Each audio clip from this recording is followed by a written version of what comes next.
Good afternoon, students. Today we are going to start accountancy chapter Goodwill. The subject accountancy for class 12, the chapter Goodwill. In this chapter Goodwill, we are going to study what Goodwill is, what are the methods for valuation of Goodwill, and how Goodwill affect the business partnership firm, and how everyone tries to increase their goodwill. ठीक है, तो इस chapter में हम लोग ये देखेंगे कि गुडविल होता क्या है। तो हम लोग स्टार्ट करते हैं आज का सेशन चैप्टर गुडविल से। तो गुडविल का देखिए, गुडविल का मतलब क्या होता है कि गुडविल इज़ एन इंटेंजिबल, देख पा रहे हैं आप, goodwill is an intangible asset which places an enterprise at an advantageous position due to which the enterprise is able to earn higher profits without putting extra efforts। ठीक है, तो goodwill का मतलब क्या हो रहा है? गुडविल का मतलब होता है कि जिससे कि जैसे फर्म कोई भी बिज़नेस जो है वो कई सालों से बिज़नेस कर रहा है, अब वो जिस भी पोजीशन, इस पे कई सारे फैक्टर्स पर ये डिपेंड करता है कि गुडविल कैसे किसी भी फर्म का, किसी भी बिज़नेस का, किसी भी इंसान का अच्छा होगा, ज़्यादा होगा, कम होगा, वो डिपेंड करता है कि वो पिछले कई सालों से वो बिज़नेस कर रहा है तो वो अच्छा गुड्स, अच्छा प्रोडक्ट प्रोवाइड कर रहा है सोसाइटी को, जिससे कि कस्टमर्स अट्रैक्ट हो रहे हैं उसके प्रति। तो हम लोग इस चैप्टर में ये देखेंगे कि पार्टनरशिप फर्म जो कई सालों से काम कर रही है, मान लो कोई नया पार्टनरशिप फर्म, कोई भी बिज़नेस जो है नया सेटअप हुआ, अब कोई एक बिज़नेस जो है वो 10 साल से 20 साल से काम कर रहा है, तो अगर मान लो सारे लोग, तो उसमें होगा क्या कि जो बिज़नेस सालों से काम कर रहा है उसका गुडविल, उसके रेप्यूटेशन ज़्यादा अच्छे होने की संभावना है। जो नया बिज़नेस सेटअप हुआ है वो हम उसके साथ, जो नया बिज़नेस अभी सेटअप हुआ है उसके साथ जुड़ने से थोड़ा पीछे हटते हैं कि भाई अभी ये नया बिज़नेस है, इसमें क्या, इसका प्रोडक्ट कैसा होगा, नहीं होगा, तो उसके कंपैरिजन में जो ऑलरेडी एक सेटअप बिज़नेस है उसमें ज़्यादा अच्छे से हो सकता है। तो अब हम लोग इसमें आगे देखेंगे कैरेक्टरिस्टिक्स और फीचर्स ऑफ गुडविल। तो देखिए, कैरेक्टरिस्टिक्स और फीचर्स ऑफ गुडविल में क्या है कि सबसे पहला है it is an intangible asset. Intangible asset जैसा कि आप जानते हैं कि गुडविल को हम लोग, इंटेंजिबल असेट मीन्स कि हम उसे देख नहीं सकते, we can't see, we can't touch, we can't feel, बस उसका होना हम लोग महसूस कर सकते हैं कि किस तरीके से जो गुडविल है, मान लो किसी भी फर्म का, पार्टनरशिप फर्म का अगर गुडविल अच्छा है, ज़्यादा बढ़िया से वो काम कर रही है, तो उसके जो भी कस्टमर्स हैं वो सेटिस्फाइड होंगे, वहाँ पर उसके वातावरण में वो चीज़ दिखेगी, आसपास उसका एक ऑरा ऐसा होगा कि हम उसको समझ पाएंगे कि इसकी गुडविल अच्छी है। तो इसलिए इनटेंजिबल असेट है, ठीक है, it can not be seen और touched. It does not have existence separate from that of enterprise, जो बिज़नेस है उससे सेपरेट नहीं है, तो उसके साथ ही क्लब होकर के वो हम उसको समझ पाते हैं। It helps in earning higher profits, इसके हमारा प्रॉफिट जो है वो काफ़ी हाई होता है। It is an attractive force which brings in customers regularly, तो इससे कस्टमर्स जो हैं वो हमारे पास अट्रैक्ट होते हैं और रेगुलर हमारे कस्टमर्स बने रहते हैं अगर गुडविल अच्छा है तो। ठीक है, तब और अब हम लोग देखते हैं फैक्टर्स अफेक्टिंग द गुडविल। अब कई सारे फैक्टर्स पर गुडविल जो है वो डिपेंड करता है। तो इस गुडविल जो है वो किन किन चीज़ों पर डिपेंड करता है, किनको कौन कौन से फैक्टर्स हैं जो उसको गुडविल को अफेक्ट करते हैं। तो सबसे पहला है एफिशिएंट मैनेजमेंट। अगर मैनेजमेंट हमारा अच्छा रहेगा तो हम लोग ये समझ पाएंगे कि जो गुडविल है वो भी अच्छा होगा। मैनेजमेंट अगर अच्छे से काम कर रहा है तो उस फर्म का जो गुडविल है वो भी काफ़ी अच्छा माना जाएगा। फेवरेबल लोकेशन, मान लीजिए आपका जो बिज़नेस है वो काफ़ी अच्छे इलाके में है, जो जहाँ पर ज़्यादा कस्टमर्स हैं, जहाँ पर ज़्यादा कस्टमर्स रीच, मान लो कोई मार्केट प्लेस में है, ठीक है, मान लो चौक एरिया है जहाँ पर सारी दुकान हैं, वहीं पर आपका अगर दुकान है तो वहाँ पर कई सारे कस्टमर से कनेक्ट हो पाते हैं, ठीक है, तो वहाँ पर आपका गुडविल ज़्यादा अच्छा बिजनेस चलेगा तो ज़्यादा अच्छा गुडविल होगा। फिर है फेवरेबल कॉन्ट्रैक्ट्स। अगर आपके कॉन्ट्रैक्ट्स जो हैं सेल परचेज़ के लिए फेवरेबल प्राइसेस पे आपको मिल जाते हैं तो उससे भी गुडविल आपका ज़्यादा अच्छा होगा। गुडविल ज़्यादा अच्छा होने का मतलब आपके बिज़नेस का प्रॉफिट ज़्यादा अच्छा हो रहा है, तो बिज़नेस का अगर प्रॉफिट अच्छा हो रहा है तो वो गुडविल भी ज़्यादा अच्छा होगा, गुडविल भी बढ़िया होगा। और इसके कैलकुलेशन का हमारे पास वैल्यूएशन का फार्मूला है, उसको हम लोग आगे अभी डिस्कस करेंगे कि गुडविल हम किसका अच्छा मानते हैं, किसका, तो जिसका प्रॉफिट ज़्यादा अच्छा होगा उसका अल्टीमेटली गुडविल भी अच्छा आएगा, गुडविल भी ज़्यादा आएगा। फिर हमारे पास और कौन से फैक्टर हो सकते हैं जिससे कि गुडविल अफेक्ट होता हो, तो लॉन्गर इस्टेब्लिशमेंट, मतलब कि अगर ज़्यादा दिन से कोई बिजनेस इस्टेब्लिश्ड है तो उसका भी गुडविल अच्छा होगा। एडवांटेजेस ऑफ पेटेंट्स, कुछ मान लो हमारे फर्म के पास पेटेंट्स ऐसे हैं, कॉपीराइट वगैरह है कि जो वो चीज़ सिर्फ हम ही बना सकते हैं और कोई नहीं बना सकता, कोई नहीं बेच सकता, तो उस केस में भी हम लोग क्या कहेंगे कि हमारा जो बिज़नेस है उसका गुडविल ज़्यादा अच्छा है, क्योंकि वो प्रोडक्ट सिर्फ हम बना रहे हैं, हम बेच रहे हैं, हम वो सर्विस प्रोवाइड कर रहे हैं, तो इस तरीके से।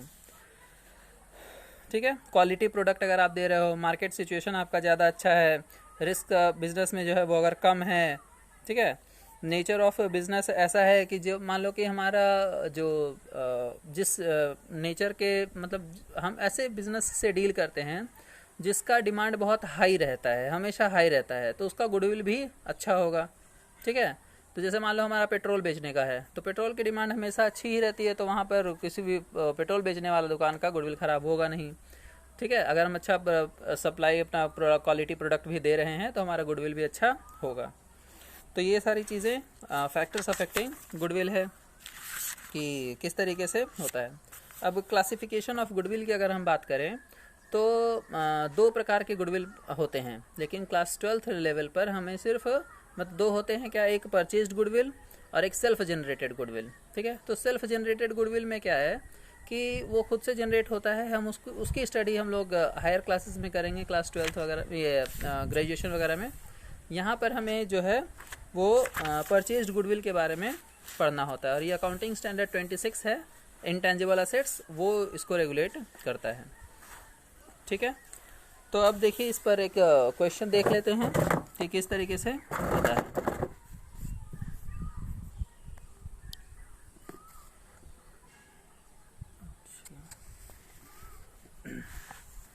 देखिए एक क्वेश्चन है हमारे पास कि Amrit daily needs acquired the business of Sri Shivam for a purchase consideration of 5 lakhs by payable by check। तो ये परचेज कंसिडरेशन का जो है, सो परचेज कंसिडरेशन का मतलब क्या होता है कि इतने रुपए में खरीदा है। अमृत डेली ने needs acquired business of Shri Shivam, तो श्री शिवम के बिजनेस को इन्होंने परचेज कंसिडरेशन का मतलब कि 5 लाख रुपए दे करके और इसके बिजनेस को खरीदा है। पेबल बाय चेक, चेक से पेमेंट होना है। The assets acquired and liabilities taken over, assets और लाइबिलिटीज दे रखा है, तो आपको अब निकालना है कि असेट्स नेसेसरी जनरल एंट्रीज आपको पास करनी है। तो आपने करना क्या है इसमें कि जितने भी असेट्स हैं उसको डेबिट कर दीजिए, जितने भी लाइबिलिटीज़ हैं उन्हें क्रेडिट कर दीजिए, तो बैलेंसिंग फिगर जो है वो खुद ब खुद गुडविल डेबिट में आ जाएगा। ठीक है, तो इस तरीके से यहाँ पर गुडविल, तो इसे हम लोग परचेज्ड गुडविल कहते हैं, क्योंकि हमने किसी के बिजनेस को परचेज किया है, इट मीन्स कि उसके असेट्स, उसकी लाइबिलिटीज़ को, असेट्स को परचेज किया है और लाइबिलिटीज़ को भी टेक ओवर किया है। तो अब अगर मान लीजिए कि हम जो उसे पैसा देना है, देखिए जैसे यहाँ पर है फर्नीचर, तो फर्नीचर में क्या है कि फर्नीचर है आपका 10,000 का, इन्वेंट्री जो है वो है आपका 7.5 लाख का। ठीक है, डेटर्स है 1.5 लाख का। अब ये गुडविल डेबिट, ये बैलेंसिंग फिगर अपने आप आ जाएगा। यहाँ पर लाइबिलिटीज़ क्रेडिटर्स सारा को क्रेडिट कर देंगे, तो to creditor salaries payable, salaries outstanding, expenses to Shivam, ये टू शिवम क्या है, इतने रुपए का जो हमने परचेज कंसिडरेशन देखा था वो है। तो इस तरीके से यहाँ पर बैलेंसिंग फिगर में अपने आप गुडविल आ जाता है। अगर ये डेबिट में आ रहा है तो गुडविल होगा, और अगर मान लीजिए क्रेडिट में आ रहा है तो इसे हम लोग कैपिटल रिजर्व के नाम से लिखते हैं। ठीक है, तो इसमें देखिए जैसे होता क्या है कि अगर मान लीजिए आपका असेट्स कम है, ठीक है, और लाइबिलिटीज़ ज़्यादा है, मीन्स हमें जो लाइबिलिटी पे करनी है वो ज़्यादा है और असेट्स कम है, क्लियर है, तो ऐसा ट्रांजैक्शन तभी हुआ होगा जब सामने वाले का गुडविल अच्छा है, गुडविल उसके पास है, तभी ऐसा ट्रांजैक्शन होने की संभावना है। क्लियर है, तभी हम कम असेट्स लेके, देखिए अगर हम सिर्फ असेट्स की बात करें तो असेट्स, ठीक है, तो यहाँ पर हम देख रहे हैं क्या कि असेट्स जो है वो आपका 2 लाख रुपए से कम है और लाइबिलिटीज़ जो है वो ज़्यादा है, तो वो जो 2 लाख रुपया आया वो गुडविल अकाउंट डेबिट में बैलेंसिंग फिगर में लिखाएगा, क्योंकि हम असेट्स कम ले रहे हैं और पैसा ज़्यादा दे रहे हैं, तो इसीलिए ये जो गुडविल है वो डेबिट में आता है। और अगर यही क्रेडिट में साइड में अगर आता बैलेंसिंग फिगर तो उसको कैपिटल रिजर्व में लिखते हैं कि भाई हमने असेट्स ले लिया ज़्यादा रुपए का और लाइबिलिटीज़ हमें कम ही देना पड़ रहा है, तो वो कैपिटल रिजर्व में जाता है।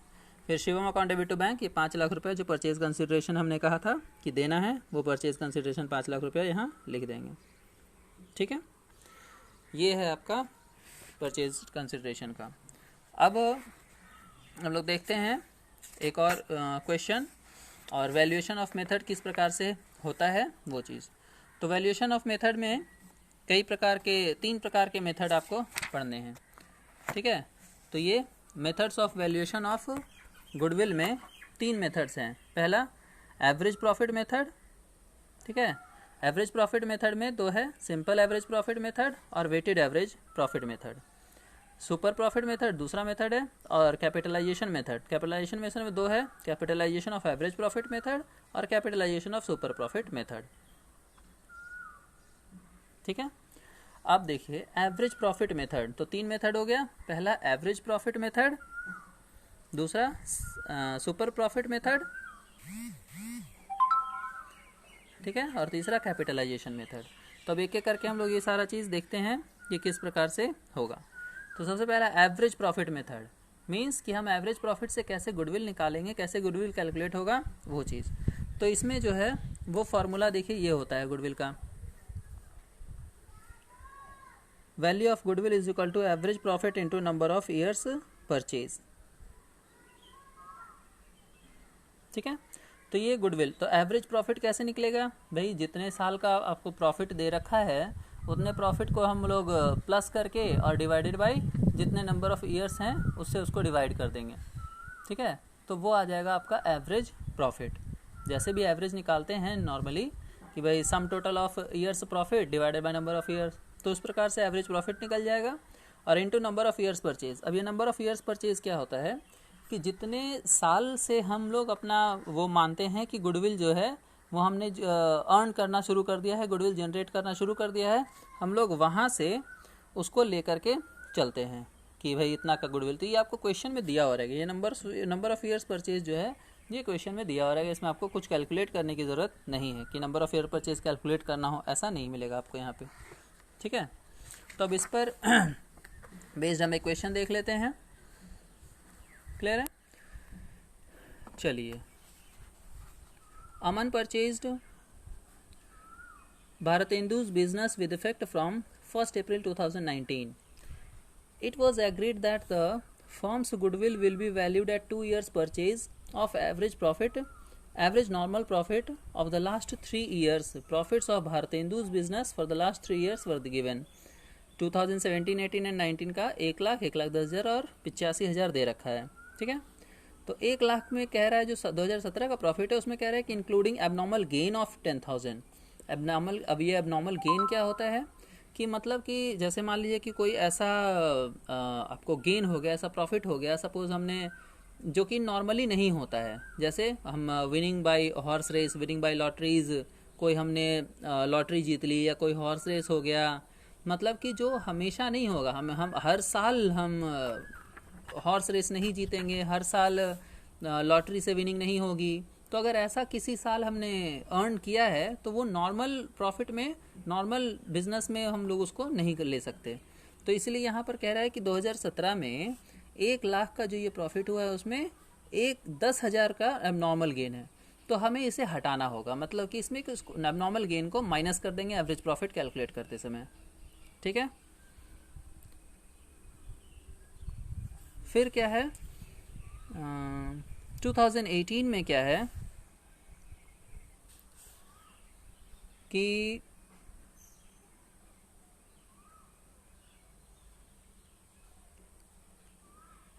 जो है उसमें कह रहा है कि प्रॉफिट है 1,10,000।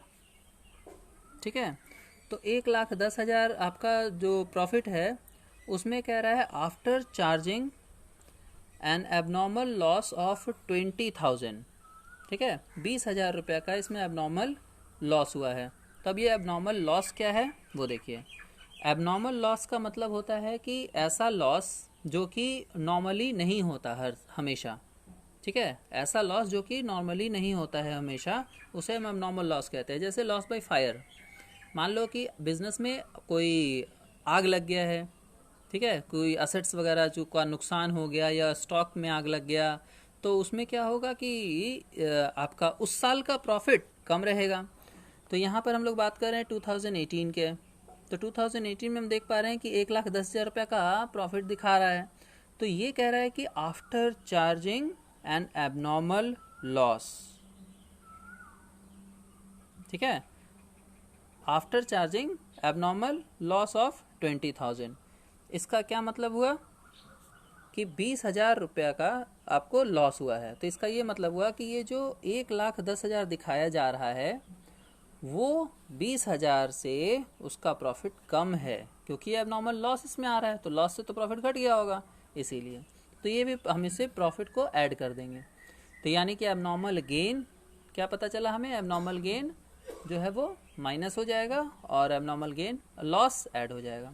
अब 2019 में कह रहा है 85,000 including interest of 5,000 from non trade investment. तो ये भी हर साल हम लोग इसको, ये नॉन ट्रेड है तो ये इसको होता नहीं है और ये इसमें इंक्लूडेड है, इसलिए इसको भी माइनस कर देंगे एबनॉर्मल प्रॉफिट निकालते समय, ठीक है। अब आइए इसका देखते हैं कैसे होगा। तो सबसे पहले तो एवरेज प्रॉफिट निकालेंगे। तो ये 3 साल का प्रॉफिट आपको दे रखा था। तो देखिए पहले वाले साल में 1 लाख में से 10,000 हमने जो एबनॉर्मल गेन था उसको माइनस कर दिया, ठीक है, 90,000 आ गया ये। फिर दूसरे साल 2018 वाले साल में, ठीक है, 2018 वाले साल में 1,10,000, 20,000 और ये हो गया दो ऐड करने के लिए कहा था वो ऐड कर दिया, और ये 5,000 रुपया जो है आपका इंटरेस्ट ऑन इन्वेस्टमेंट का उसको हमने माइनस कर दिया, क्योंकि ये हर साल होने वाला ये नॉन ट्रेड है इसलिए इसको माइनस कर देते हैं। तो ये टोटल प्रॉफिट हो गया 3 लाख। इसका एवरेज प्रॉफिट चूँकि 3 साल है तो फॉर्मूला क्या था, फॉर्मूला था आपके पास कि average profit is equal to, formula था हमारे पास average profit is equal to total number of profits divided by number of years. तो ये हो गया 3 लाख बाई 3, तो 1 लाख एवरेज प्रॉफिट हो गया, ठीक है। फिर उसके बाद है goodwill is equal to average profit, goodwill is equal to average profit into number of years purchase, ठीक है। तो ये हमारे पास एवरेज प्रॉफिट अभी अभी जस्ट हमने कैलकुलेट कर रहा है 1 लाख रुपया, क्लियर है। इसमें फिर यहाँ पर पुट कर देंगे 1 लाख इंटू 2, ये number of year purchase question में दे रखा था, देखिए ये दे रखा है goodwill will be valued at 2 years purchase of average normal profit. तो ये जो 2 years है ये 2 यही नंबर ऑफ ईयर परचेज है, तो यहाँ पर 2 हमने रख दिया, तो ये 1 लाख इंटू 2, ठीक है, ये हो गया आपका 2 लाख रुपये, क्लियर है इस तरीके से, ठीक है। तो ये आज हमने गुडविल का वैल्यूएशन मेथड में, वैल्यूएशन ऑफ गुडविल के वैल्यूएशन ऑफ गुडविल में जो है सो एवरेज प्रॉफिट मेथड के बारे में डिस्कस करा, सिंपल एवरेज प्रॉफिट मेथड में। नेक्स्ट सेशन में हम लोग आगे इसके और जो मेथड्स है उसको डिस्कस करेंगे। Thanks class.